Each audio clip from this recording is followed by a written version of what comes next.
sumando. Sé que el horario es un poco complicado, así que, bueno, reiterar el agradecimiento por su interés y participación. Voy a intentar, énfasis en intentar, proyectar por aquí una presentación como para guiar un poco más fácil la conversación. Ustedes me cuentan si es que se puede ver. Creo que tengo que poner aquí. Sí, sí se logra ver. Bien, perfecto, muchas gracias. Bueno, hoy día vamos a conversar un poco sobre privacidad, datos personales e inteligencia artificial. Igual tengo que hacer el breve disclaimer, de todas formas, gracias por la presentación, de que yo de formación estudié Derecho, soy bachiller en Derecho por la Universidad San Marcos y trabajo en una organización de la sociedad civil peruana que precisamente está intentando entender, ¿no? Está investigando y está buscando también formas de intervenir en toda esta revolución que la tecnología tiene sobre los derechos humanos y sobre el interés público, ¿no? Y desde ese frente, uno de los temas que ha ganado cada vez más notoriedad, sabemos, es el de la inteligencia artificial y el impacto que puede tener en distintos derechos, incluyendo, por supuesto, lo que es el derecho a la privacidad, ¿no? Entonces, la primera idea con la que yo quería iniciar este espacio de diálogo, ¿no? Es resaltando el, el hecho de que quizá en estos últimos años, ¿no? Estamos cada vez más acostumbrados a, a que en las conversaciones, ¿no? Surja esta idea de cómo las tecnologías están impactando sobre los derechos y cómo están cambiando todas nuestras concepciones y la idea que teníamos sobre el contenido de estos derechos y las tensiones entre ellos y cómo las respuestas nos están quedando a veces cortas, ¿no? Y lo primero que yo quería decir es que en realidad este no es un proceso nuevo, ¿no? En general, la sociedad y con ello los derechos humanos siempre han estado frente a lo que es el avance tecnológico y científico, ¿no? Y justo por eso quería compartirles, por ejemplo, la mención a este artículo, que es uno de los artículos como paradigmáticos en lo que es derecho a la privacidad, por supuesto, desde la lógica del common law en Estados Unidos, que es The Right to Privacy. Este es un artículo que se publicó en la Harvard Law Review en 1890, ¿no? Y si ven ahí el texto, desde ese momento, por ejemplo, ya se veían estas tensiones entre privacidad y tecnologías, ¿no? Ya en 1890 se estaba conversando cómo los inventos recientes para ese momento y los métodos empresariales, ¿no? Llaman la atención sobre qué siguientes pasos deben ser tomados para proteger a la persona y lo que en ese momento se llamó el right to be let alone, ¿no? Y lo que conocemos como derecho a la privacidad, ¿no? ¿Frente a qué retos se enfrentaban en este momento frente a la fotografía instantánea y cómo, digamos, cómo estaba también evolucionando lo que es la industria de de los medios, de la cobertura por los medios de comunicación en específico de los periódicos, ¿no? Y había la percepción claro, de que las cámaras que permitían y habilitaban la fotografía instantánea estaban siendo como un fenómeno que impactaba muy fuerte en este espacio sagrado de la vida privada, de la vida doméstica, y que estos dispositivos mecánicos estaban amenazando, ¿no? Esa idea de vida privada, ¿no? Y que el derecho debía encontrar una respuesta, un remedio, ¿no? Hacia estas situaciones, ¿no? Y esto, en realidad, si cambiamos un par de palabras, no nos es nada ajeno, ¿no? A las conversaciones que tenemos ahora, ¿no? Por ejemplo, en el año 2021, que se publica el informe por parte de Naciones Unidas del derecho a la privacidad en la era digital, claro, palabras más y palabras menos, pero viene a ser una llamada de atención sobre cómo cierta tecnología, en este caso los sistemas de inteligencia artificial, facilitan y agravan las intrusiones en la privacidad y también las injerencias en otros derechos. Entonces, en primer lugar, quería como resaltar esa idea, que me parece una idea valiosa y que en realidad cuando trabajamos en esto vemos que sí, pues es la historia de nunca acabar, ¿no? Y tenemos esta sensación también de que las tecnologías constantemente nos están dejando atrás, al menos del plano de lo que es cómo respondemos en términos de legislación y policy, ¿no? Y eso siempre va a ser así y es la razón por la que corresponde generar mecanismos que no sean únicamente en términos de legislación como la pensamos, ¿no? O de políticas públicas como un texto en blanco y negro, sino también se necesita otro tipo de articulación y otros tipos de mecanismos de gobernanza que involucren a otros actores, ¿no? Porque al final del día estas cosas no solamente vienen normadas por lo que dice un texto legal, sino también por cómo se mueven las fuerzas económicas, por cómo interactúan las normas sociales y por lo que el mismo código, esta no es una idea mía, es una idea del autor Lessig, ¿no? Que él habla del código, del cómo el mismo código tecnológico permite o no permite algunas cosas, ¿no? Por más de que un texto legal pueda o no sugerirlas, también está el límite de lo que la tecnología puede hacer, ¿no? Entonces, pensando un poco, aterrizando un poco esta idea, ¿no? Internet y las tecnologías, como les decía, lleva buen tiempo entre nosotros, ¿no? La democratización de Internet empezó hace al menos 40 años, ¿no? Y parece mentira, pero Naciones Unidas recién en 2012, ¿no? Dijo en su documento, ¿no? Promoción, protección y disfrute de los derechos humanos en Internet, dijo esta idea que coloco aquí, ¿no? Los derechos de las personas también deben estar protegidos en Internet. Y es curioso porque hoy en día esta nos parece o nos puede parecer, yo creo que es probable que nos parezca una idea un poco obvia, ¿no? Como que realmente se necesitaba que las Naciones Unidas pongan en un documento que los derechos de las personas deben estar protegidos en Internet, porque yo creo que hoy en día sería difícil sostener eh, que Internet es una cuestión irreal o una realidad paralela en la que no existen derechos. Podríamos argumentar, sí, que es más fácil vulnerarlos en entornos digitales o que hay una mayor sensación de impunidad, ¿no? Por ciertas características particulares de la tecnología, pero creo que difícilmente podríamos sostener con facilidad hoy día de que no existen derechos fundamentales en línea. Pero en 2012 esto fue muy clave de ser dicho, ¿no? Este fue un momento muy importante por cómo se había ido configurando y cómo se habían dado las normas que permitieron que Internet sea como es hoy en día, ¿no? Las normas de atribución de responsabilidad de intermediarios y otro tipo de legislación. Eh, y de repente estaban ocurriendo tantas cosas a la vez que en ese momento era crítico que Naciones Unidas diga, oye, los derechos de las personas también se deben proteger en Internet. Y ahora, por ejemplo, en este documento de 2021, Naciones Unidas, palabras más, palabras menos, dice que es necesario que exista un enfoque de inteligencia artificial que esté basado en los derechos humanos. Ahora, esta idea, mi humilde opinión es que en este momento no es tan obvia. Y mi aspiración sería que quizá de acá a unos 10 años, cuando se sigan haciendo congresos de este tipo, ojalá y digan lo mismo, ¿no? Ojalá y digan, bueno, en este momento, ahora nos parece obvio, pero en ese momento necesita ser dicho. No creo que ese sea el enfoque que principalmente se esté siguiendo hoy en día desde las regulaciones que están abordando, las distintas iniciativas de política pública que estén abordando la inteligencia artificial. Y, y bueno, les voy a compartir un poco por qué creo eso, ¿no? Y por qué espero que en algún momento esto sí sea una idea obvia. Algunos problemas que están asociados a la inteligencia artificial respecto a privacidad, sobre todo, que es lo que estamos conversando en este espacio, es que para el funcionamiento, para el entrenamiento y para el uso de inteligencia artificial se necesita y hacen falta grandes conjuntos de datos, ¿no? Y esto incluye, por supuesto, datos personales, ¿no? A veces intencionalmente y a veces no. O sea, lo cierto es, yo estudié Derecho, igual no tengo muy claro cómo funciona la dichosa caja negra a través de la cual sucede todo el proceso de toma de decisión o de generación de resultados de la inteligencia artificial, pero lo cierto es que la mayoría de documentos y reportes sobre esto nadie tiene, o todos afirman no tener muy claro cómo funciona esta caja negra, ¿no? Pero lo que sí sabemos es que con el conjunto, con el acceso a conjuntos de datos adecuados, es posible saber o sacar conclusiones importantes sobre las personas y sobre los grupos poblacionales o demográficos a los cuales pertenecen, ¿no?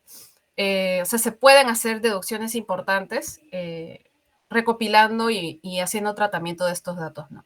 Ahora, ¿qué tenemos? Que quizá la falta de regulación en conjunto con el sistema económico y el modelo en que vivimos, todos estos son factores que incentivan que se siga recopilando, que se siga almacenando y que se siga realizando este tratamiento de datos a gran escala. Y esto también viene facilitado porque al menos a la fecha no existen realmente mecanismos de rendición de cuentas o mecanismos de supervisión, de oversight humanos respecto a esta tecnología. O sea, estamos en un momento muy incipiente respecto a esto. Entonces, sí, tenemos que se sigue incentivando.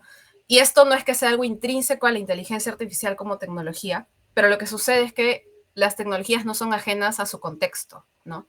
Entonces, no podemos separarlas de las condiciones sociales y económicas en las que están insertas y por las cuales se generan, ¿no? Porque al fin y al cabo es innegable que eh, hay toda una fuerza económica muy importante detrás de de la promoción de la inteligencia artificial, ¿no? Entonces, esto genera también el reto que les decía de la potencial desanonimización entre bases de datos, porque podría ser que una base de datos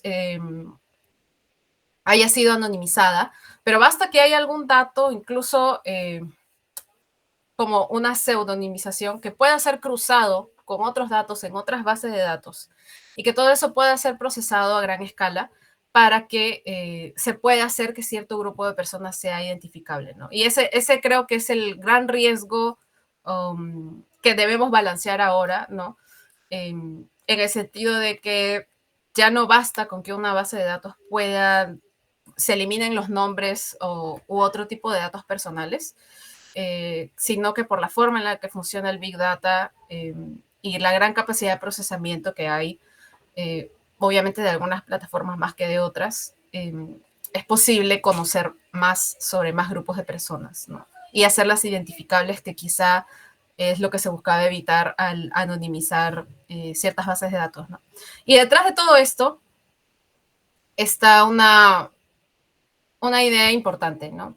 Como les decía, no es que esto sea algo intrínseco o que hayan factores intrínsecos a las tecnologías, aunque sí puede haber características de ellas que hacen más fácil que sean una amenaza o no para ciertos derechos, por ejemplo. O sea, sí es cierto que el hecho de que la tecnología es muy fácilmente escalable, que es posible habitar en Internet siendo anónimo y otro tipo de características que sí facilitan.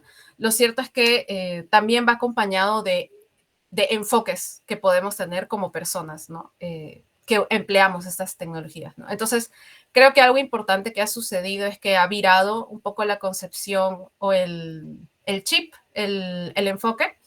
Eh, si bien la inteligencia artificial no es que sea una cosa de hace 2 años, ¿no? Yo sé que el boom de la inteligencia artificial generativa fue lo suficientemente importante como para que ahora estemos pensando todo en función de cómo va a ser impactado cómo van a ser impactadas distintas áreas de nuestras vidas por la inteligencia artificial, pero ya se estaban trabajando distintas iniciativas en agricultura, en salud, en distintos tipos de trabajo o áreas de valor para el ser humano, ¿no? Pero en algún punto hemos virado del chip de la innovación al chip de lo que llamamos tecnosolucionismo, ¿no? Que es esta perspectiva o esta idea que propone que cualquier problema puede ser solucionado de mejor forma utilizando nuevas tecnologías, ¿no? Y el tecnosolucionismo es peligroso caer en esta idea porque primero que muchas veces genera que no se ataquen los problemas reales que tenemos como sociedad, ¿no? O sea, no hemos ido a las bases, pero creemos que recurriendo a una tecnología podemos darle solución a algunas cosas. Entonces, no hemos generado todavía en el Perú, por ejemplo, en el sector público, un entorno que propicie la integridad, ¿no? Pero ya creemos que con blockchain se puede solucionar la corrupción, ¿no? No sé si me explico. Esa es un poco la lógica que lamentablemente creo que está sí muy presente en el sector público, por ejemplo. Y lamentablemente este tipo de soluciones a veces son como inmediatistas, ¿no? O inadecuadas incluso, porque no logran solucionar el problema, incluso generan más problemas de los que intenta resolver, ¿no? Y un ejemplo, ¿no? Solo como para tratar de ilustrar una cosa como muy pequeña, es este proyecto de ley que se presentó a inicios de este año, en enero de este año, que creo yo que parte de esa lógica, ¿no? Es la ley que obliga al uso de la inteligencia artificial en las entidades públicas. O sea, a alguien se le ocurrió que era importante y necesario tener una ley que le diga a las entidades del sector público, ustedes están obligadas, bajo responsabilidad, a implementar herramientas de inteligencia artificial en su actividad administrativa. Y las entidades públicas, o sea, hay que mirar esto con cuidado porque hay muchísimas entidades públicas, cada una con sus distintos MOF, ROF, todas tienen funciones diferentes, acceden a información diferente y también porque hay niveles de, hay distintos tipos de sistemas de inteligencia artificial que se pueden usar, ¿no? Entonces, y todo debe mirarse como en el caso concreto de cada entidad en lugar de pensar algo así como, bueno, en el país tenemos varios problemas y la transformación digital es una deuda, entonces creemos una ley que obligue a que se use inteligencia artificial en las entidades públicas, ¿no? Y bueno, para seguir ilustrando ya un poco más más aterrizado en temas relacionados con privacidad, tenemos mucho la lógica, y yo diría que es la mayor cantidad de proyectos de ley, iniciativas e ideas que andan corriendo no solamente en el legislativo, sino en municipalidades o hasta en campañas o en ideas partidarias, es la inteligencia artificial aplicada en entornos como lo que es la seguridad nacional o la seguridad ciudadana, en la justicia penal o en general en mecanismos estatales de aplicación de la ley, ¿no? Y obviamente esto diría que aquí es una de las principales áreas en las que está la tensión con la privacidad y la protección de datos personales, ¿no? En primer lugar, tenemos que en la mayoría de casos estamos frente a recopilación de datos sin consentimiento, sobre todo cuando pensamos en iniciativas relacionadas con la biovigilancia o el reconocimiento biométrico, ¿no? Cámaras de biovigilancia que tengan capacidad de realizar reconocimiento facial, por ejemplo. Y esto involucra, por supuesto, recoger rasgos, recoger datos de una persona que la hacen completamente identificable, ¿no?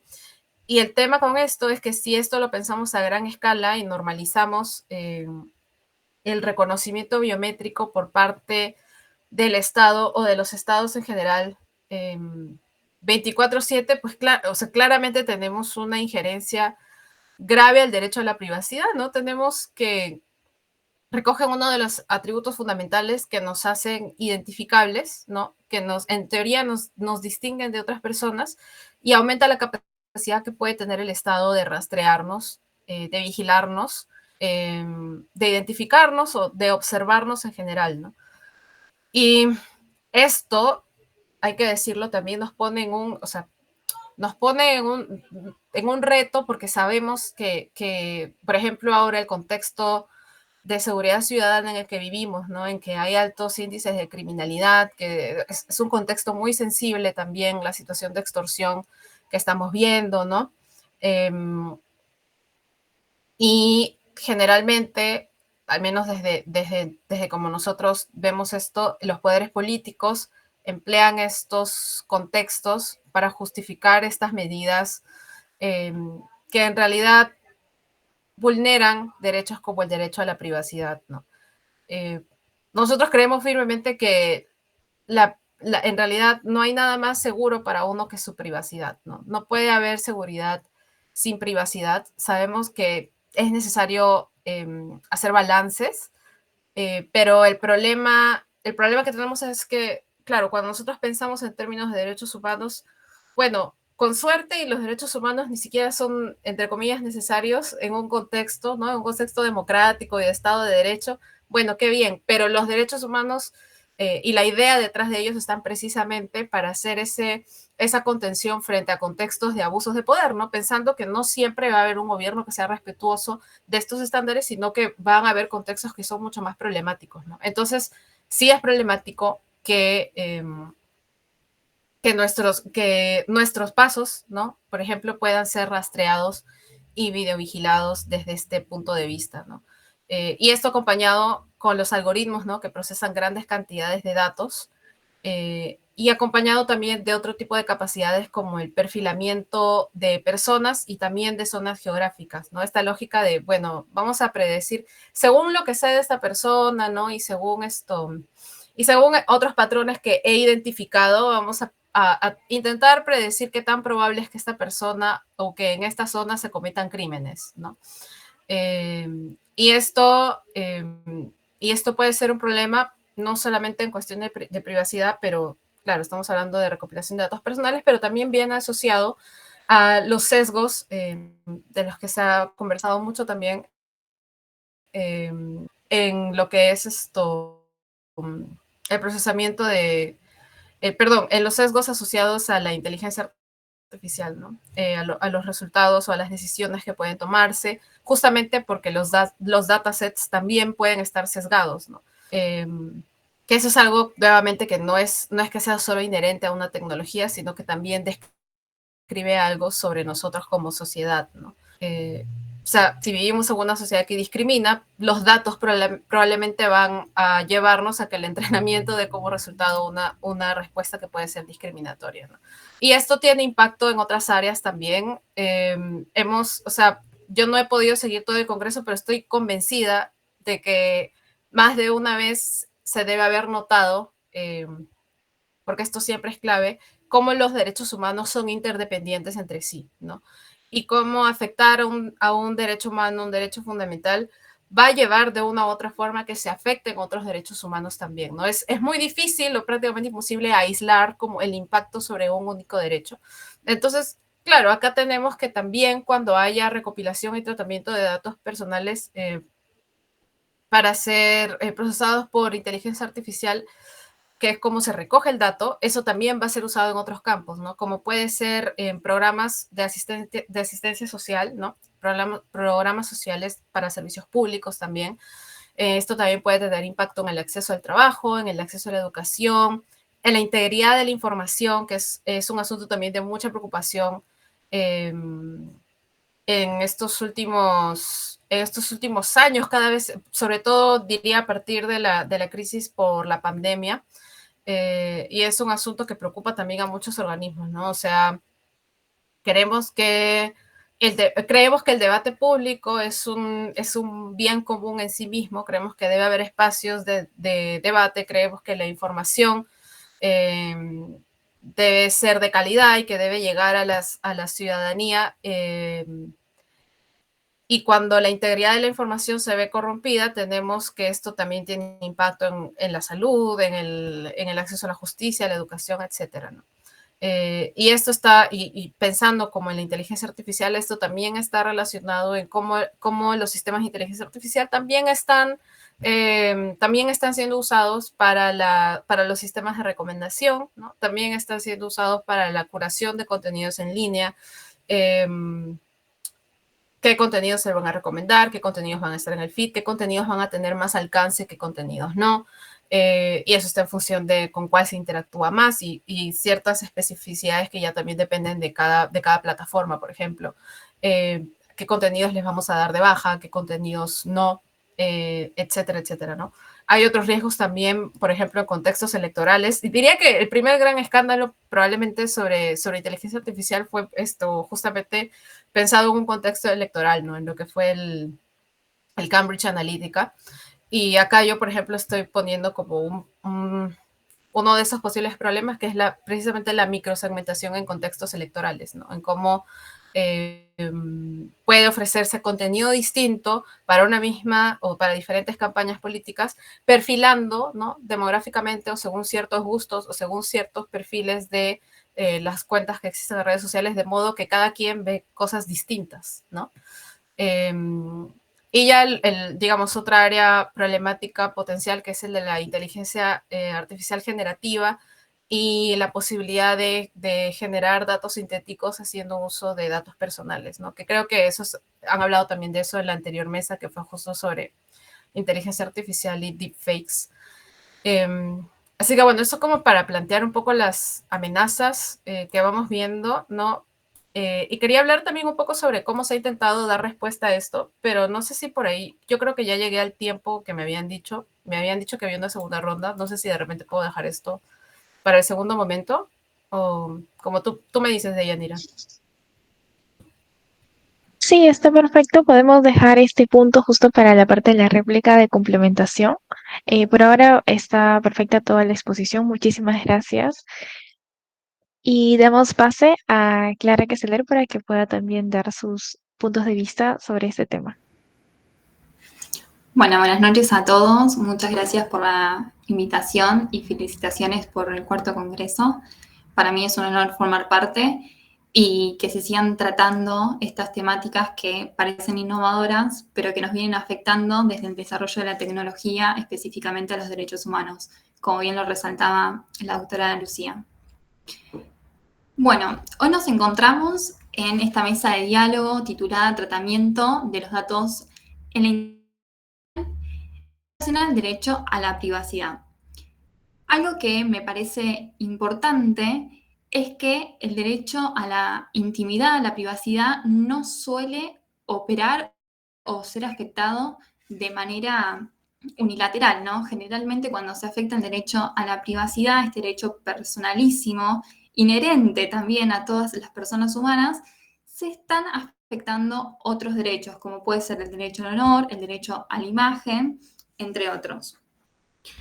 Hay un punto que me parece súper importante para empezar y es que al día de hoy resulta que todas las empresas tienen este eslogan de que parece totalmente necesario el utilizar la inteligencia artificial.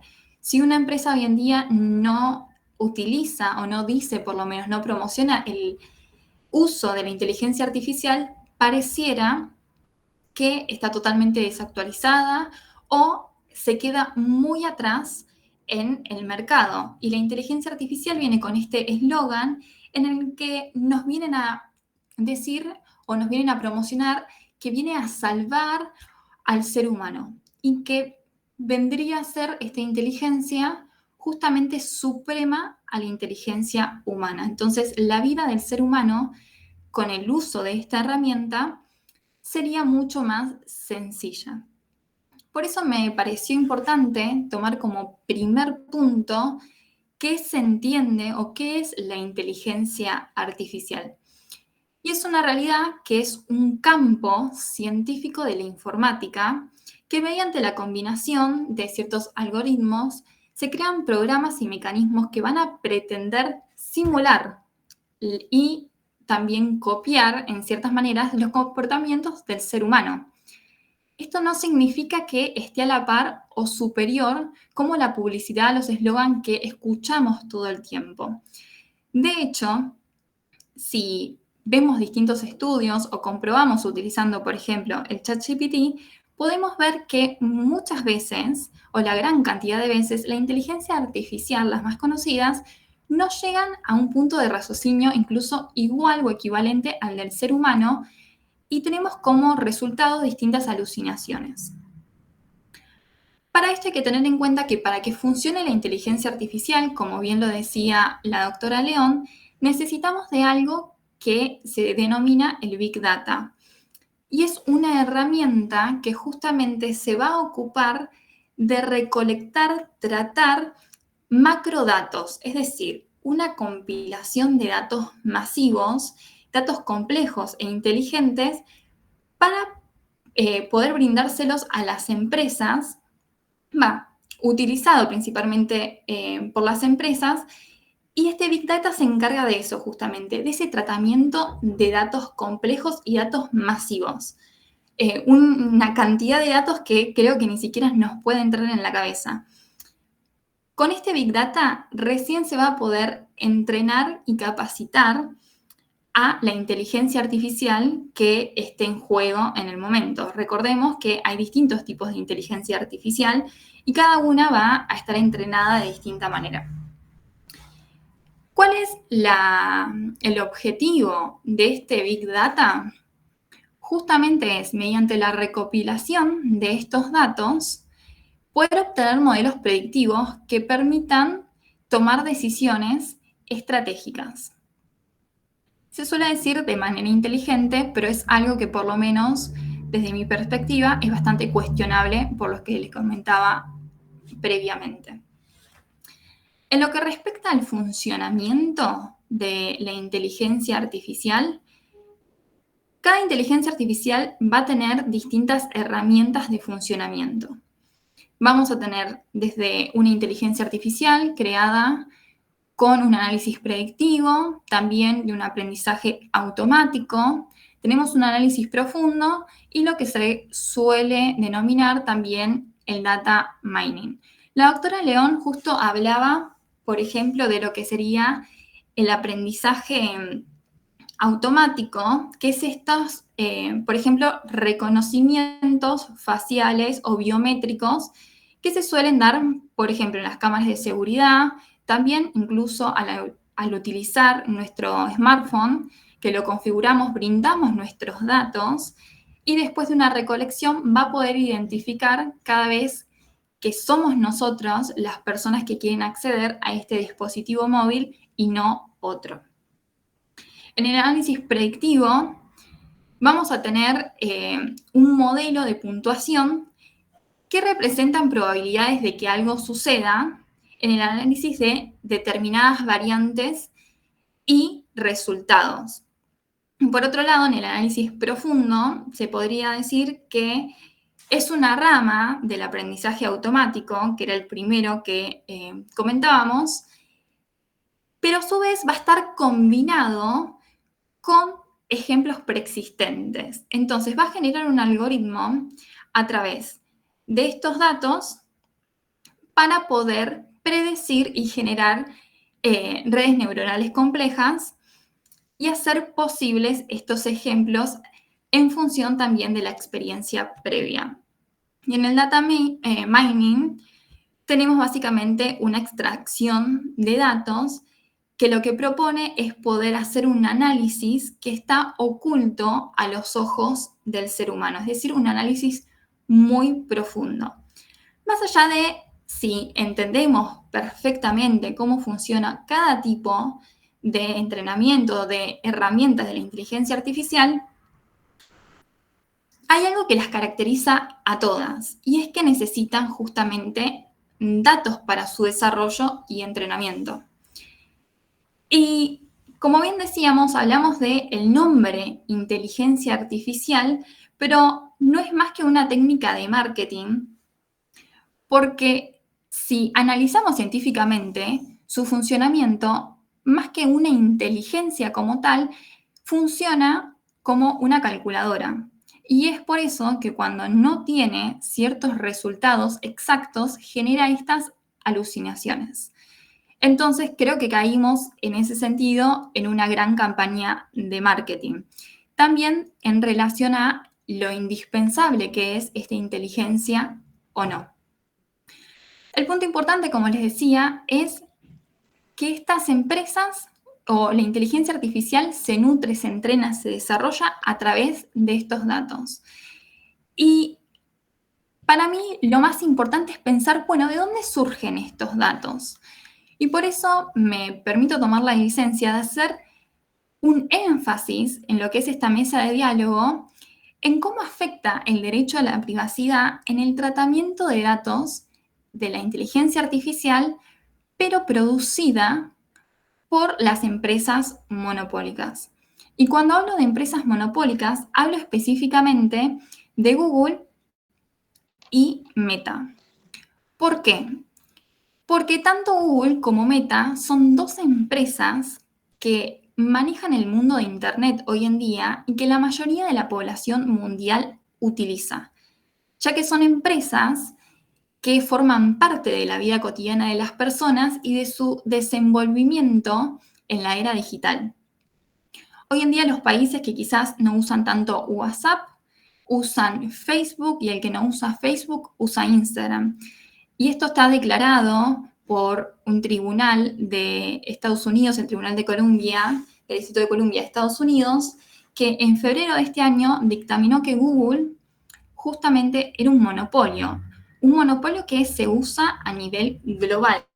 Todos los países del mundo hacen sus búsquedas a través de esta empresa. En el caso de estas empresas, los datos son proporcionados justamente por sus usuarios, por nosotros mismos. Ahora, algo con lo que no cuentan justamente es con el consentimiento para la autorización de esos datos. ¿Por qué? Porque están utilizando un consentimiento tácito en el que mediante el uso de tanto las plataformas, las aplicaciones, estamos consintiendo el uso y abuso de nuestros datos personales. Y entendemos datos personales como cada interacción que generamos en estas plataformas, desde las búsquedas, la localización, nuestra identidad, nuestro sexo, edad, qué nos gusta, qué no nos gusta, las fotos que subimos de nosotros, si tenemos hijos, de nuestros hijos. Todo constituye un dato que posteriormente es utilizado para entrenar y desarrollar estos mecanismos de inteligencia artificial. Sin embargo, cuando nos logueamos, nos piden que autoricemos las políticas para poder utilizar la aplicación, que son políticas que ni siquiera, o consentimiento, que ni siquiera nos explican, porque podemos saltarlo directamente y poner clic en he leído y acepto y estoy de acuerdo con los términos y condiciones de dicha empresa para la utilización de tal aplicación. Listo, y tenemos que ir a otra página aparte si queremos realmente leer cuál es el contenido de esas políticas, de esos términos y condiciones para el uso de la aplicación. Para que ese consentimiento sea realmente adecuado, idóneo y no carezca de distintos vicios, tenemos que tener en cuenta, o nos tendrían que informar, cuáles son las posibilidades de uso de nuestros datos, para qué pueden ser utilizados y cuáles son las consecuencias del uso de nuestros datos. Como bien decía la doctora León, se pueden usar y se han utilizado este tipo de datos para campañas políticas, incluso para un índice de precios. Se puede generar una discriminación por precios dependiendo del usuario. ¿Por qué? Porque son empresas que no solamente tienen acceso a la utilización que tenemos en dichas plataformas, sino que acceden a todo nuestro teléfono. Muchas veces uno dice, me escucha el Instagram y acá todos los anuncios que me aparecen es la guitarra que estaba hablando con mi hermana hace 5 minutos. Bueno, utilizan nuestro micrófono, esto es una realidad, y utilizan nuestros contactos. Entonces, no solamente saben quiénes somos por nuestro usuario en dichas plataformas, sino por toda la actividad que tenemos en nuestro teléfono, en nuestra computadora y las interacciones que tenemos, incluso a través de otras plataformas, ya que muchas veces nos preguntan si tienen acceso o no para el seguimiento de la actividad en distintas aplicaciones que estemos utilizando. ¿Qué sucede? Ya sabemos de dónde salen los datos, que esos datos no son consentidos por nosotros mismos, o sea, en ningún momento hay un consentimiento explícito e informado de cómo se van a utilizar estos datos. Si titularíamos en qué situación estamos, cuál es la situación actual, bueno, en la mayoría de los países no contamos con una reglamentación para el tratamiento de los datos en la inteligencia artificial. Y tampoco para regular la inteligencia artificial. Son muy pocos los países que quizás están haciendo algún tipo de reglamentación. Se está tratando en la Unión Europea de hacer justamente todo un reglamento en función de la inteligencia artificial. Las Naciones Unidas ya han instado a que se genere una reglamentación, una regulación global, pero tenemos casos aislados como por ejemplo el estado de Quintana Roo en México, que ha tipificado como un delito el uso sexual de la inteligencia artificial. ¿Por qué? Porque la inteligencia artificial también permite que mediante una foto de cualquiera de nosotros se pueda generar contenido pornográfico totalmente irreal. pero que parezca real, afectando no solamente nuestra intimidad, sino nuestro honor y nuestra imagen. A modo de ejemplo.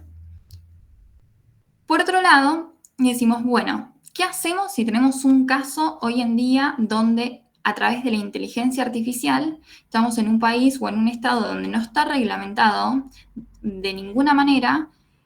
¿Cómo lo podemos llevar? ¿Cómo podemos hacer justiciable esto que nos está afectando?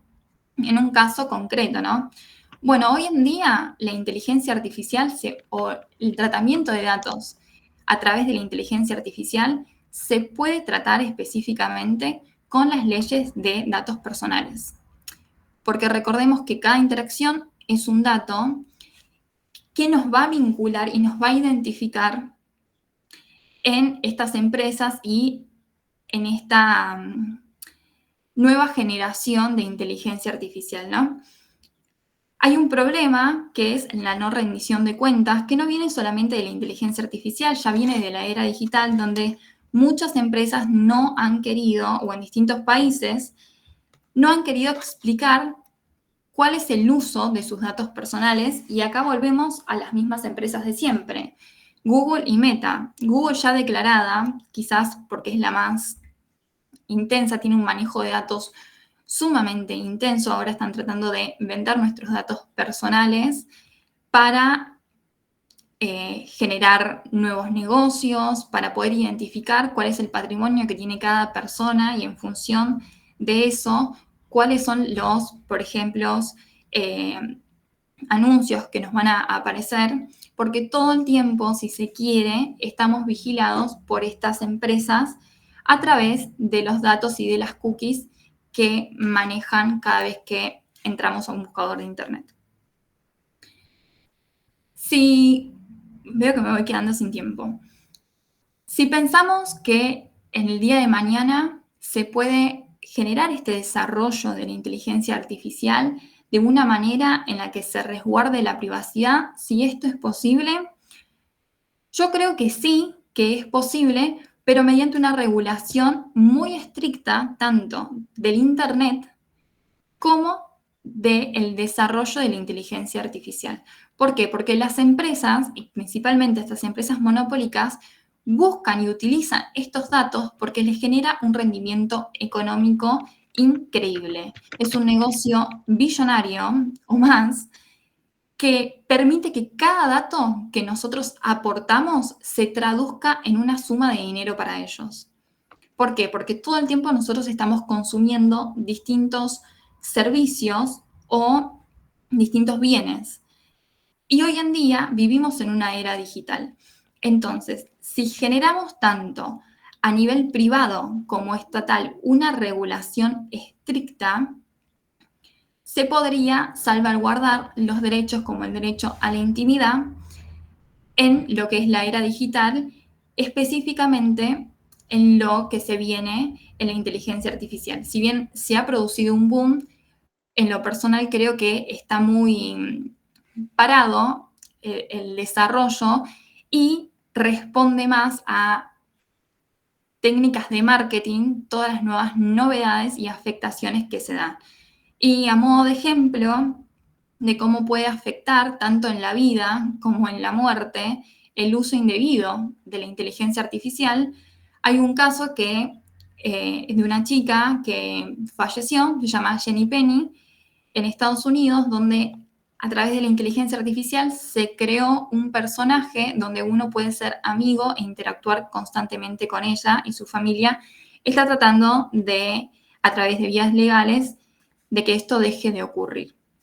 Lo mismo ha pasado en Argentina con una famosa ya fallecida que se llama Silvina Luna, donde a través de la inteligencia artificial uno puede hablar con ella y este carácter te cuenta qué siente después de la muerte, ya que tuvo una muerte a través de un procedimiento de mala praxis en su cuerpo después de una cirugía.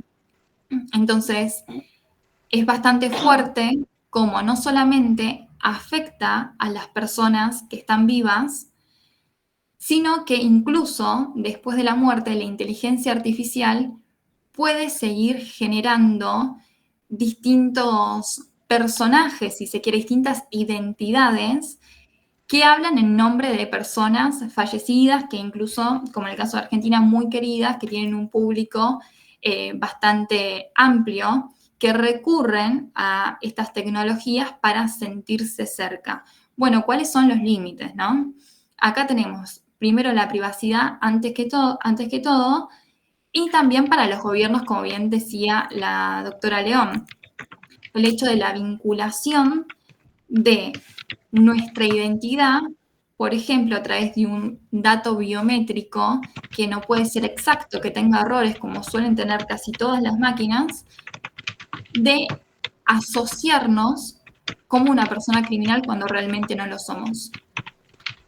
Entonces, veo que me quedo sin tiempo.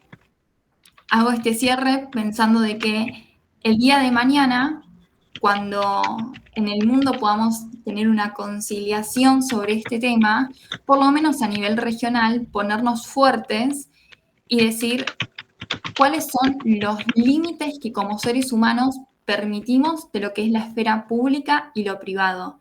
Y entender que, por ejemplo, ser parte de estas redes sociales o estos buscadores no es por elección, porque justamente son empresas monopólicas, es por necesidad y no significa que estemos permitiendo que nuestra vida privada, que quizás queremos compartir con nuestros amigos a través de estas plataformas, formen parte de datos que posteriormente sean públicos y utilizados sin conocer las consecuencias que puedan llegar a atribuirse. Muchas gracias.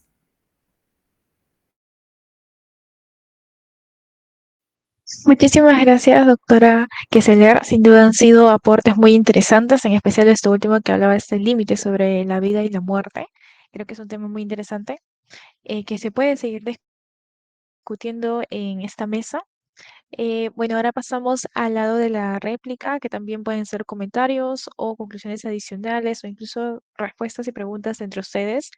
La doctora Nasli no se ha podido contactar en realidad. Creo que ha pasado a mayores el problema que me mencionaba.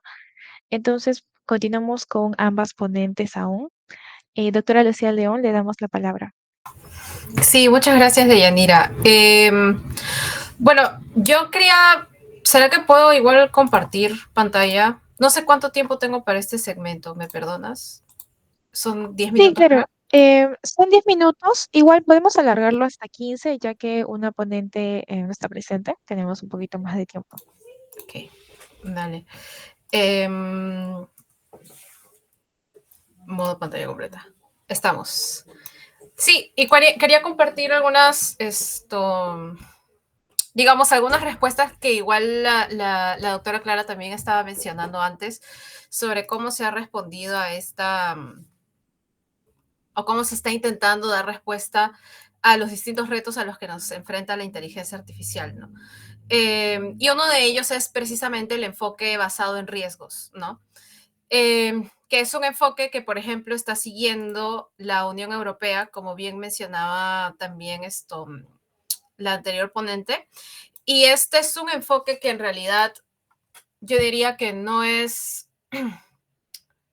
nuevo, ¿no? Ya el antecedente para mí, al menos de esto, es el Digital Services Act de Unión Europea también, o bueno, la ley de servicios digitales, que también, o sea, bueno, está pensada para los servicios digitales, pero también opera bajo la lógica de, ok, voy a segmentar en grupos y voy a ver a quienes les asigno un mayor nivel de oversight o sobre quién recaen mayores obligaciones o niveles de cumplimiento, ¿no? En el caso de la DSA, lo que hace Unión Europea es decir, bueno, las que más me preocupan, que justo, digamos, ha sido mencionado varias veces el tema de las Big Tech y el gran poder económico que tienen y los grandes riesgos que sus acciones a gran escala pueden tener. Entonces, Unión Europea para la DSA dijo, ok, vamos a tener a las very large online platforms, o sea, a las plataformas en línea muy grandes y a los buscadores, a los motores de búsqueda que sean muy grandes también. Y allí tiene una lista específica de actores que han identificado que entran dentro de esto, o sea, Booking, Amazon, Google, AliExpress, etcétera, ¿no? Y luego de eso vienen otros grupos, ya las plataformas en línea a secas, los hosting y los intermediarios. Y esta es un poco la lógica que han seguido también para la ley de inteligencia artificial que ya está en vigor, ¿no? Bajo la lógica de que, bueno, la Unión Europea ha buscado no solo garantizar que los sistemas de inteligencia artificial que se comercializan dentro de la UE sean seguros o que respeten la legislación en materia de derechos humanos, sino también tener un entorno de seguridad jurídica o facilitar el desarrollo de un mercado europeo, ¿no? Que es algo que, digamos, esta posición de Unión Europea también se siente mucho en otro tipo de espacios de negociación, ¿no? Entonces, ellos tienen mucho interés en su mercado y en que su mercado respete estos estándares y tienen una capacidad de enforcement que lamentablemente no tenemos otros países, sobre todo países del sur global, ¿no? Cosa que ellos también por la naturaleza particular que tiene el espacio comunitario, sí tienen, ¿no? Entonces, ellos han desarrollado este enfoque basado en riesgos, les decía, que establece que hay un grupo de aplicaciones de los sistemas de inteligencia artificial que son de plano inaceptables, salvo algunas excepciones puntuales, ¿no? Entre ellos, la manipulación cognitiva del comportamiento de personas o de grupos, la puntuación social, el scoring o la clasificación de personas en función de su comportamiento, de su estatus socioeconómico. O sea, parece mentira, pero es casi como, siento que hay algún capítulo de Black Mirror bajo esta lógica, pero sí, o sea, también se puede hacer puntuación social de las personas o de los grupos de personas, sobre todo en situación de vulnerabilidad, que son los primeros que se ven afectados por este tipo de ideas, ¿no? Y también es inaceptable, o sea, prohibido los sistemas de identificación biométrica en tiempo real y que puedan funcionar a distancia, ¿no? Como es el caso del reconocimiento facial. Y ya dentro de los grupos de alto riesgo, o sea, que serían este amarillito, ya tenemos la identificación biométrica, lo relacionado con la educación, con el acceso al trabajo, con la aplicación, con la administración de justicia, ¿no? Con la aplicación de la ley, con la gestión migratoria, etcétera, etcétera, ¿no?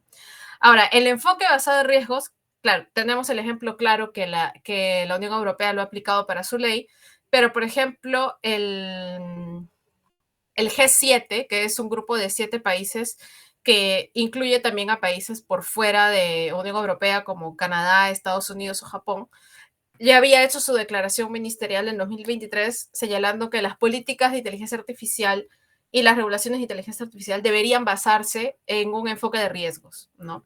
Y esto es algo que en realidad también ha sido replicado, o bueno, se ha propuesto que sea replicado en Perú, ¿no? En Perú tenemos una ley de, ¿cómo es? Ley de promoción de la inteligencia artificial para el beneficio económico y social del país, que es una ley que no tiene básicamente ninguna obligación concreta, salvo dar cuenta al Congreso sobre los avances y tal, pero realmente no establece ninguna obligación. Es una ley que sí tiene un enfoque tecnosolucionista, como les decía al inicio, porque incluso la definición de inteligencia artificial está bajo la lógica de que es su tipo de tecnología con el potencial de generar un gran bienestar, ¿no? Pero realmente nunca define lo que es la inteligencia artificial y la define en función de una potencialidad como también quizá podríamos definirla en función de una amenaza, ¿no? Es un poco extraño el enfoque que tiene esa ley. Pero bueno, al fin y al cabo se aprobó y justamente en el afán de proseguir con lo que corresponde, que es la reglamentación de la ley, la Secretaría de Gobierno y Transformación Digital presentó su proyecto de reglamento, ¿no? Y el proyecto de reglamento sigue precisamente el enfoque basado en riesgos, ¿no? Y establece también niveles de riesgo. Lo interesante es que dentro del riesgo inaceptable también ha incluido el de Unión Europea, que es el de la modificación del comportamiento de una persona, ¿no? Digamos, aprovechar vulnerabilidades cognitivas, y también la del scoring, la de clasificar, puntuar a una persona a través de cuantificar su conducta social, pero no ha incluido el de el reconocimiento facial, o bueno, claro, el del reconocimiento biométrico a gran escala, a larga distancia y en tiempo real, ¿no? Ese no está incluido. Sí hay dentro de riesgo alto, también se recogen actividades como la identificación biométrica, la selección, evaluación para el acceso al trabajo, para el acceso a la educación, para el acceso a servicios de salud y en general todos estos servicios, la gran mayoría de ellos servicios públicos que son críticos, ¿no? Eh, y ahí yo quería también hacer este comentario porque de repente no quiero que se sienta que el panel o este espacio de diálogo es como muy pesimista respecto a la inteligencia artificial. Creo que es bueno hacer un balance en el sentido de que todo el tiempo estamos expuestos a contenido que nos hablan sobre toda la potencialidad y los beneficios de la inteligencia artificial, pero hace falta como retroceder un poco y mirar dónde puede haber impactos, ¿no? Y yo creo que sobre todo en este tipo de espacios, que es lo que la Unión Europea y lo que, por ejemplo, la Secretaría propone eh, como sistemas de riesgo alto, hay que mirarlos con más detenimiento, ¿no? Que son justamente los que involucran derechos económicos y sociales, los que involucran servicios públicos, lo que involucra la administración de justicia, etcétera. Entonces, esto puede tener un impacto muy grande en la vida de las personas y por eso hay que mirarlo con cuidado. Y de hecho, es interesante que nosotros no tenemos esto en nuestra legislación, pero Unión Europea antes de la ley de inteligencia artificial, ya en el Reglamento General de Protección de Datos Personales, en su GDPR, ellos ya incluyen una disposición que dice algo así como que toda persona, bueno, claro, toda persona subject al tratamiento de datos personales tiene derecho a que no se decida, no se tome una decisión jurídica sobre su vida o que pueda impactar a su vida a través de procesos automatizados de toma de decisión. Eso está en un reglamento sobre protección de datos personales, pero eso ya está ahí desde 2016, si es que no estoy mal. Es algo que nosotros no tenemos, pero ellos no tuvieron que esperar a su ley de AI para tener ahí como que, bueno, si vamos a afectar la vida de una persona, ¿no? Si esto va a tener tantos efectos sobre la vida de una persona, esta persona tiene derecho a que esa decisión no sea generado por sistemas automatizados de toma de decisión, ¿no? Que creo que es algo importante de tener también en el chip, ¿no? Ahora, en lo que respecta a privacidad, el proyecto de reglamento peruano, sí, o sea, establece como un principio del reglamento de la protección de la privacidad y de los datos personales, ¿no? Señalando que deben establecerse medidas para la protección de los datos a lo largo de todo el ciclo de vida de un sistema basado en inteligencia artificial. Y bueno, refiere también a la normativa vigente, que para nosotros es básicamente la Ley de Protección de Datos Personales actualizada y su reglamento, ¿no? Destaco sí que hay otros principios valiosos en el proyecto de reglamento: no discriminación, transparencia, rendición de cuentas, alfabetización digital, fiabilidad, etcétera. Y quiero detenerme brevemente también en que, por ejemplo, en lo que es privacidad, no hay, más allá de lo que les he mencionado, no hay mucha profundización, pero sí se establece que hay medidas que deben ser desarrolladas por la Autoridad Nacional de Protección de Datos Personales, ¿no? Y también el proyecto propone, ¿no? Ciertas medidas en relación con transparencia, explicabilidad y uso ético, ¿no? Como que los desarrolladores, los implementadores de sistemas de inteligencia artificial deben informar a los usuarios sobre cómo se usa el sistema, cómo funciona, qué parámetros se han utilizado para llegar a una decisión y resultado, como pongo ahí.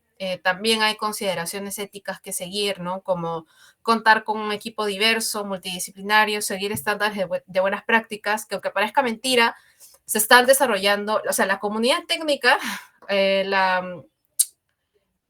la UIT, por ejemplo, y otros espacios de la comunidad técnica a nivel global están desarrollando estándares sobre inteligencia artificial, pero eso como que no está llegando muy rápido a lo que es nuestras áreas como de derecho, de policy, ¿no?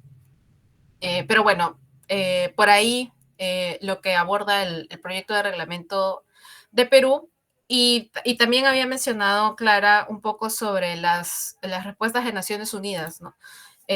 Y yo también quería compartirles brevemente sobre el Global Digital Compact, que diría que es lo último que se ha aprobado. Se ha aprobado el mes pasado, luego de un proceso de más de 2 años, en el marco del Pacto del Futuro, ¿no? En el marco de la Cumbre del Futuro, que es algo así como, bueno, ya aprobamos los ODS, pero ¿ahora qué? O sea, ya está llegando 2030 y estamos muy lejos de lograr los objetivos y el sistema multilateral está en crisis y aprobamos muchas cosas bonitas, pero nadie nos cree, así que ¿ahora qué, no? Entonces los estados se han puesto a conversar sobre qué compromisos asumir de cara a los desafíos que el mundo de hoy en día nos está planteando, y entre ellos han aprobado un pacto digital global.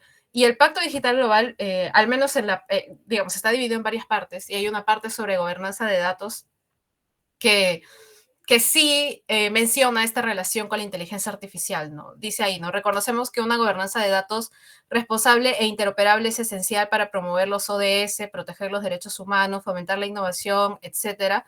Y señala ahí el peligro de la inteligencia artificial en la recopilación, intercambio y procesamiento de datos, y cómo esto puede incrementar riesgos si es que no se establecen normas eficaces de protección de datos personales y de privacidad, ¿no? Ahora, cuando vamos a la parte que es específicamente sobre inteligencia artificial, a mí honestamente me llama mucho la atención que el texto se centra, o sea, bien, ¿no? Se centra bastante en los potenciales que puede tener la inteligencia artificial, pero no creo que desarrolle suficientemente los riesgos asociados a ella, ¿no? En esta, que es la parte que yo he copiado, que es digamos, la parte donde más directamente lo menciona, ¿no? Dice que la cooperación internacional debe ayudar a los países en desarrollo a crear capacidades, ¿no? O sea, alfabetizar y crear capacidades en materia de inteligencia artificial, y que también debe desplegar esfuerzos por hacer frente a los efectos negativos que podrían tener las tecnologías digitales emergentes, o sea, la inteligencia artificial entre ellas, en el trabajo, el empleo y el medio ambiente, que me parece perfecto que se mencione medio ambiente porque es uno de los temas que suele ser dejado de lado en esto, pero pienso que pudieron haberse detenido más en tantísimos más riesgos como sí lo hicieron al momento de señalar los beneficios potenciales, ¿no? Y bueno, algunos de los compromisos que han asumido, por ejemplo, es establecer un panel científico internacional sobre inteligencia artificial, ¿no? Justamente para promover el conocimiento científico alrededor de eso, e iniciar en el seno de Naciones Unidas un diálogo mundial sobre la gobernanza de la inteligencia artificial, ¿no? En el que puedan intervenir gobiernos y todas las partes interesadas, ¿no? Y esta idea de gobernanza global es algo que ya ha venido trabajando Naciones Unidas, y cuando hablamos mucho de Internet, por ejemplo, siempre se habla de la gobernanza de Internet y de cómo no hay un solo actor que ni aunque quiera pueda regular Internet, porque en verdad hay muchas partes involucradas, ¿no? Está la comunidad técnica, está la sociedad civil, están los estados que emiten las normas, están las empresas, ¿no? Estas fuerzas económicas importantes también que le dan forma a cómo es el entorno digital que conocemos. Y bueno, esta misma idea se está buscando plantear en lo que respecta específicamente a inteligencia artificial. A mí, o sea, ya con esto cierro este breve espacio, me llamó mucho la atención esto, por ejemplo, este gráfico que ha documentado hasta lo más recientemente posible en este año el panel sobre inteligencia artificial de Naciones Unidas, en el que colocan, como pueden ver ahí, que de las 7 iniciativas internacionales que existen fuera de Naciones Unidas sobre gobernanza e inteligencia artificial, hay 118 países que no están en ninguna, ¿no? Mientras que hay países que se repiten en todas, como es Canadá, Alemania, Francia, Italia, etcétera. Hay países que no participan en ninguna, ¿no? Entonces tenemos ahí un problema regional, un problema en como Latinoamérica también, y en general del sur global, que suelen ser los países que se quedan más atrás en estas discusiones, ¿no? Y yo creo que eso también nos hace pensar, o nos debería hacer pensar en otros problemas, y con esto cierro, porque es que no es que yo sea pesimista respecto a inteligencia artificial, sino es que digo, bueno, debemos tener un marco normativo fuerte que sea enfático también en los peligros de las decisiones automatizadas y del procesamiento de datos a gran escala, etcétera, etcétera. Pero digo, bueno, con problemas ajenos, en principio, a la inteligencia artificial, pero que involucran datos personales, tenemos ya un cuello de botella con esto, ¿no? Y estoy convencida de que es el caso en otros países de la región y en otras regiones del sur global, ¿no? O sea, no hemos podido solucionar las llamadas spam. Habría que ver, por ejemplo, cuáles son los índices de cumplimiento de la ley de protección de datos personales en cosas tan simples como que quienes hagan tratamiento de datos personales vayan y registren su base de datos en el Banco Nacional de Datos Personales, ¿no? Habría que ver quiénes se acercan al registro y ponen eso en el banco, y habría que ver quiénes respetan los derechos ARCO cuando la gente quiere ejercerlos, ¿no? Cuando la gente dice, no, ya no quiero que sigas tratando mis datos personales. Entonces, tenemos ese problema todavía, ¿no? Entonces sí, hay cosas que son más sistémicas y que va a tocar mirar de raíz, ¿no? O sea, ahí también sería bueno escuchar un poco las perspectivas de la Autoridad Nacional de Protección de Datos Personales para nosotros, ¿no? Y qué cosas siente que están funcionando o no dentro de la autoridad, ¿no? Porque también ha sido conversado y discutido si es que a la autoridad le vendría mejor estar por fuera del Ministerio de Justicia, ¿no? Tener como autonomía e independencia funcional en ese aspecto. Entonces, sí, hay varias cosas por conversar ahí y bueno, yo quería cerrar nada más reiterando, o bueno, diciendo que estoy de acuerdo con esta idea que mencionaba la doctora Clara sobre el peligro también de los términos y condiciones y de esta suerte de contratos de adhesión que estamos todo el tiempo aceptando. Y creo que es importante enfatizar, como ella decía también, que no significa que nosotros le demos poco valor a nuestros datos personales, ¿no? Creo que sería incorrecto decir, bueno, la gente acepta, así que claramente no le importan sus datos, ¿no? Hay que mirar, y la normativa tiene que mirar a la arquitectura de esto, o sea, a la infraestructura de cómo funcionan estos sistemas y de cómo lograr el cumplimiento de en este caso, de las grandes plataformas, empresas o sistemas, ¿no? Que lideran esto, ¿no? Porque no es que nosotros no valoremos nuestros datos personales, es que no hay espacio para nada más de todas formas, ¿no? Ahora, los contratos de adhesión no son un problema nuevo tampoco. Igual yo con el banco no puedo negociar, en teoría, para sacar una tarjeta de crédito, mucho esos contratos de adhesión tampoco. Pero sí hay una institucionalidad mucho más fuerte en ese aspecto, ¿no? Tenemos la SBS y tenemos, o al menos creo que tenemos una supervisión más sólida ahí, que creo que es lo que nos está faltando. Y claro, lo que es difícil respecto a eso es que Internet es un espacio donde las jurisdicciones se pierden, ¿no? A diferencia de lo que quizá puede ser un banco. Entonces, esos son como los retos frente a los que estamos. Y nada, con eso yo cierro mi intervención. Muchas gracias. Muchísimas gracias, doctora Lucía León. Han sido complementos muy necesarios y precisos. Clara Keseler tiene la palabra también. Yo quería escuchar si tienen alguna pregunta, si utilizo mi tiempo para responderlas, porque sé que después tienen el tema de las ponencias del concurso. Sí, claro. Aquí tenemos algunas preguntas ya al interno. E igual, participantes que estén en esta sala pueden realizarlo mediante el chat o levantando su manito, y quienes son parte de la asociación pueden realizarlo también al interno. Aquí hay una respecto de el tratamiento de estos datos desde la visión del derecho del consumidor. Menciona esta pregunta si es posible medirlo desde esta perspectiva, teniendo en cuenta que existen ciertos alcances respecto de estos contratos que mencionan durante la aprobación o no del uso de una red social. Sí, como hablaba la doctora Lucía León, se podría usar porque son contratos de adhesión. Ahora bien, depende del país, bueno, yo justamente soy de Argentina, pero depende del país en el que estemos, donde vamos a elegir qué ley aplicar, porque quizás tenemos una ley de consumo que nos protege mucho más que una ley de protección de datos personales. En principio, entendería que en la mayoría de los países sería más apropiado utilizar una ley de datos personales, incluso se podría aplicar una habeas data para saber cuál es el banco de datos que están utilizando para, por ejemplo, el entrenamiento, ya que estamos hablando de la inteligencia artificial, o el desarrollo de esta inteligencia artificial en cada empresa particular, pero también lo podríamos solicitar para saber cuáles son los datos que están manejando al interno o están usando cada empresa como tal. pero también, depende de la regulación de cada país, se podría llegar a utilizar el derecho al consumidor.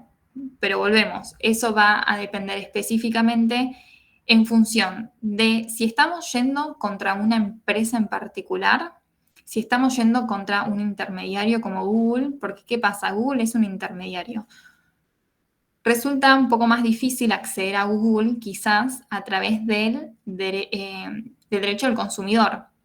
Creo que sería mucho más fácil ir contra una ley de protección de datos cuando hablamos específicamente de Google, porque no solamente hablaríamos desde la legislación nacional, sino también tenemos mucho más sustento a nivel internacional por las condenas también que ha recibido Google justamente por su manejo monopólico. Así que bueno, como todo en la abogacía, depende. Muchísimas gracias, estimada. No sé si Aquí la también tenemos otra doctora pregunta. León quiere decir algo también al respecto de la misma pregunta. Sí, claro, puede Gracias, complementarlo. súper. Sí, no, yo solamente iba a añadir que en realidad esa es la mirada que muchos abogados que están intentando hacer litigio estratégico están sobre este tipo de casos están teniendo, ¿no? Porque de repente, o sea, no solo pensando en privacidad, sino en general en derechos humanos, ¿no? De repente la conversación sobre libertad de expresión nos quedó corta y también los efectos que pueden tener las instancias que ven los casos desde este enfoque también, ¿no? O sea, ¿cuánto nos vamos a demorar en obtener un pronunciamiento, no sé, de la Corte Interamericana sobre algo respecto a esto, ¿no? Pero la regulación económica es un enfoque bien interesante, o sea, desde derecho del consumidor y derecho de la competencia, porque como estamos viendo, son empresas con una posición dominante muy fuerte, ¿no? Son empresas que además tienen más de no sé si este es el término correcto, porque, bueno, yo no me dedico a derecho del consumidor, pero tienen más de un giro comercial. O sea, esto es bien interesante porque cruzan dentro de sus distintos rubros comerciales, tienen acceso a información clave que luego pueden utilizar en más de un giro, ¿no? Entonces sí, a mí el enfoque de regulación económica me parece interesantísimo, me cuesta mucho entenderlo, al menos cuando la conversación se pone muy dura en términos económicos, pero sí, de todas formas es un enfoque clave y además es como esta herramienta con la que contamos como consumidores, ¿no? Ahora, Indecopy en el Perú, por ejemplo, ya ha intentado acercarse, o sea, hoy en día no es que las plataformas sean algo sobre lo que el derecho o las entidades no puedan resolver, ¿no? Ya ha intentado acercarse, por ejemplo, en lo que es las plataformas de intermediación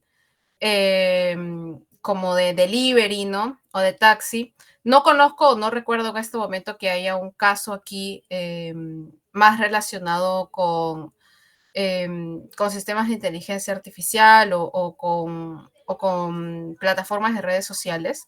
Sí sé que ha habido casos que han intentado ir por el lado justamente de protección de datos personales, ¿no? Contra Google.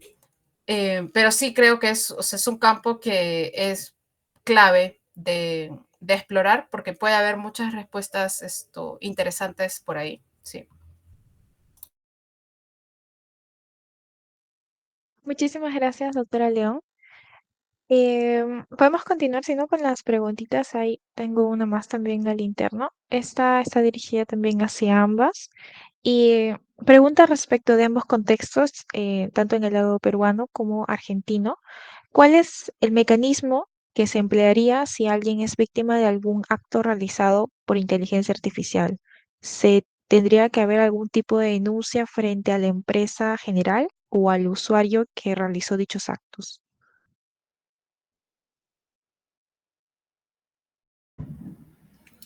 Bueno, yo creo que en general va a depender de cuál es el acto, porque cuando hablamos de inteligencia artificial y la afectación a los derechos, la verdad que estamos en un abanico muy amplio.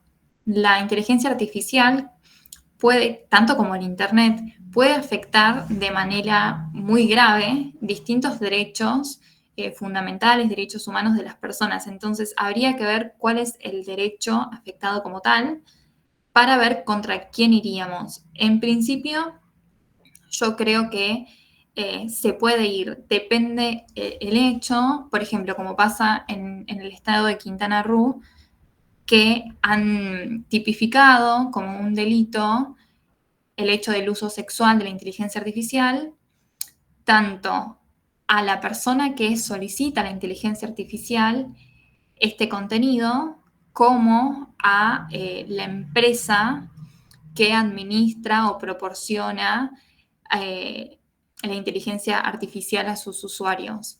Creo que podría estar reglamentado qué tipo de contenidos pueden brindar y qué no, porque es algo que incluso se puede generar a través de los gobiernos, si se quiere, qué contenido está disponible o no en Internet.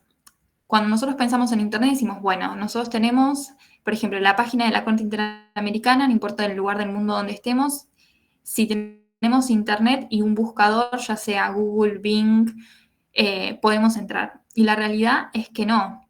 Por ejemplo, yo estaba hace poco en Tailandia y quería entrar a la página de la Corte Interamericana y no se puede porque el gobierno ha bloqueado esa página.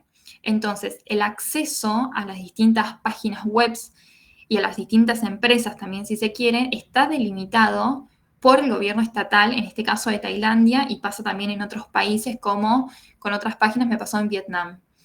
Lo mismo puede suceder, por ejemplo, en torno a la inteligencia artificial, que puede estar reglamentado o administrado por los gobiernos y decir, bueno, este contenido no está permitido que tengas respuestas de este contenido o te desvinculamos la página en este país. Entonces, creo que esa sería una de las soluciones a nivel gubernamental, lo que no quita que nosotros como afectados podamos ir tanto en un caso de una agresión a la intimidad sexual, si se quiere, como esta generación de contenido pornográfico contra la persona que lo genera y contra la empresa que administre la inteligencia artificial y también yo iría contra todos, iría contra el buscador en el que sucedió, pero no sé si procedería tanto contra el.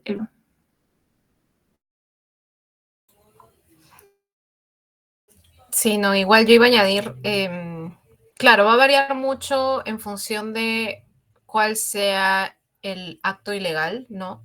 Por ejemplo, como hablaba Clara de lo que es esto, bloqueo de páginas, en Perú hemos tenido experiencias respecto a bloqueo de páginas por distintas cuestiones. Yo diría que la más común ha sido por copyright, ¿no? Es como que, sí, cuando estamos frente a propiedad intelectual es mucho más rápido que se intente hacer funcionar estos mecanismos, ¿no? Y de hecho en copyright ha sido muy interesante, en derechos de autor, perdón, porque, porque no ha sido, o sea, no es que ha habido un pronunciamiento, no es que ha habido un proceso, ¿no? Sino ha sido una medida cautelar y así se ha quedado buen tiempo, ¿no? Una lista bastante extensa de dominios bloqueados en Perú. Y yo creo que algunos erróneamente, ¿no? Porque ese es el problema cuando no hay un debido proceso también, que a veces se nos puede ir de las manos, ¿no? Por ejemplo, alguno de esos URLs eran URLs que permiten descargar contenido de YouTube, entonces la lógica es un poco, la lógica detrás del bloqueo es, bueno, todo este contenido está protegido con copyright y no hay permiso para descargar, pero eso no es necesariamente cierto, porque hay contenidos que pueden estar bajo otro tipo de licencias, ¿no? O hay contenidos incluso que pueden ser de entidades públicas, ¿no? O que pueden tener una licencia Creative Commons, o que pueden estar bajo la lógica más del acceso abierto, ¿no? Entonces, por ahí tenemos lo de los bloqueos. La vía penal, la verdad, en este momento, digamos, el delito que más se me viene a la mente es justamente el que ha sido modificado de lo que es la difusión íntima de imágenes sin consentimiento, que ahora como que se ha incluido también la difusión de imágenes, no recuerdo el texto tal cual, pero de imágenes pornográficas generadas, ¿no? Por inteligencia artificial o que simulen ser imágenes reales. Todavía no tenemos muy claro cómo se va a aplicar. La verdad es que, bueno, esto ha sido conversado en la mesa anterior, de repente ahí hubo más luces, pero al menos yo no tengo muy claro cómo se va a aplicar este fraseo o simulación de realidad, eh, porque igual y es un poco abierto y habría que ver cómo lo van a aplicar los jueces, ¿no? Cómo lo va a entender incluso la propia fiscalía, porque ahora este es un delito de persecución pública, ¿no? Porque antes era un delito de persecución privada. Y también, por el lado, o sea, claro, a mí me parece muy interesante esto porque cuando lo pensamos en términos de responsabilidad es como, ok, esto puede ser igual una responsabilidad objetiva, puede ser o sea, basta que haya un nivel de riesgo muy alto, ¿no? Como para que también pudiéramos dirigirnos hacia el sistema, pero igual detrás del sistema hay niveles, ¿no? Ahí está el implementador, están los desarrolladores, del sistema de inteligencia artificial. Lo que yo puedo compartir con completa seguridad es que no conozco que haya parámetros específicos sobre esto en nuestra jurisprudencia, ¿no? Todo viene siendo muy experimental hasta ahora, pero sí hay propuestas, o sea, esto sí se está debatiendo en algunos espacios, ¿no? ¿Cuál debería ser el nivel de responsabilidad de las grandes plataformas o de los desarrolladores, ¿no? Igual siempre hay que hacer un balance, eh, porque establecer un nivel de responsabilidad muy alto sobre los desarrolladores también nos puede poner frente a problemas de criminalización o de desincentivar la innovación, ¿no? Pero estoy tratando de recordar el nombre de una serie de recomendaciones que se hicieron justo en función de inteligencia artificial y los espacios de información, y había una sección específica del documento que era sobre recomendaciones sobre los niveles de responsabilidad, ¿no? Entonces sí es algo que se viene conversando, pero al menos yo no conozco que haya una definición ya a nivel judicial de cuáles son los parámetros para esto. Ahora, no tiene que haber una ley específica, o sea, esto es muy importante destacarlo porque a veces los congresistas suelen creer, no hay ley sobre esto, así que vamos a presentar, y las leyes no tienen que necesariamente decir Internet, entorno digital o referirse a cada pequeña tecnología para que sean aplicables, ¿no? Así que yo creo que bastaría algún caso suficientemente creativo y un enfoque que haga venir a las plataformas bajo la lógica de la responsabilidad objetiva para ver qué tipo de parámetros van a surgir ahí, ¿no? Ahora, de que ha habido casos, jueces citando a los representantes legales de Meta, eso sí, ¿no? Pero yo conozco que eso ha pasado más por libertad de expresión. En este momento no me suena ninguno que esté relacionado con eh, sistemas de inteligencia artificial y algún otro daño específico más allá de lo que pudiera ser libertad de expresión. Muchísimas gracias a ambas. Me parece que esas son todas las preguntas por ahora, así que quedaría darle las últimas palabras de agradecimiento. Esta es la última mesa de diálogo del Congreso, así que estamos finalizando también. Y agradecerles por su presencia el día de hoy. Esperamos contar también con ustedes en unas futuras participaciones. Les cedo la palabra por si quieren también dar algunas menciones de clausura ya.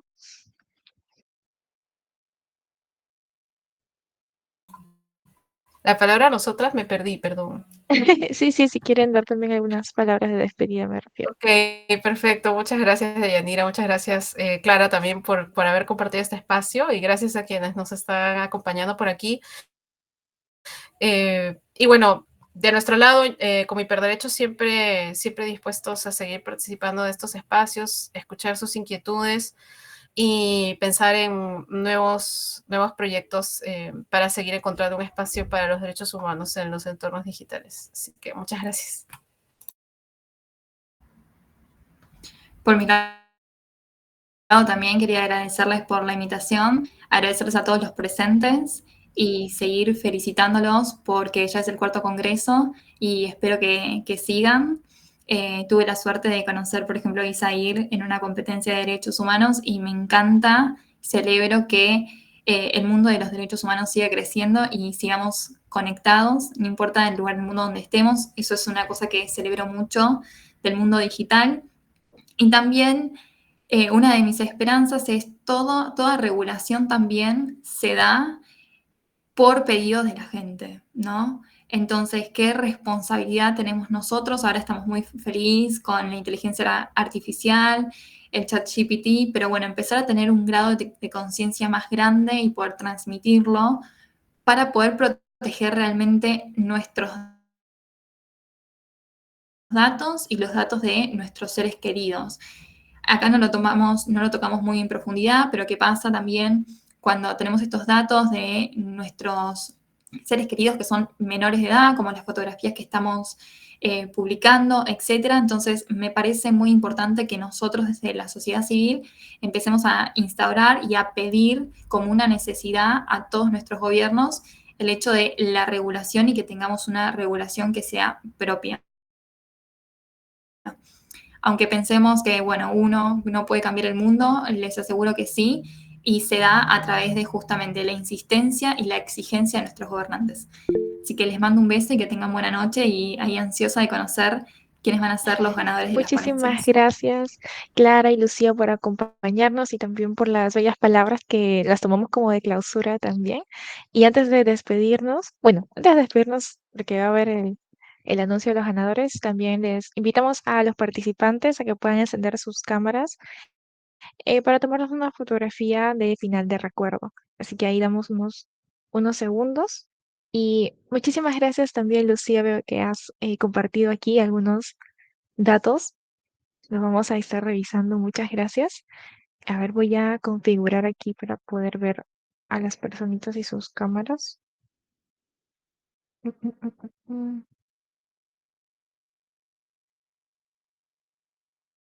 A ver. Y ya, ok. Ahí están cargando. Me pareció ver algunas personas que estaban encendiendo. Déjenme un ratito.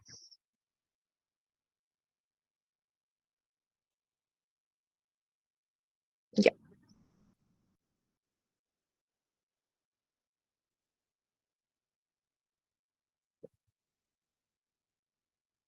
Ok. A la cuenta de tres voy a tomar la fotografía. Uno, dos y tres.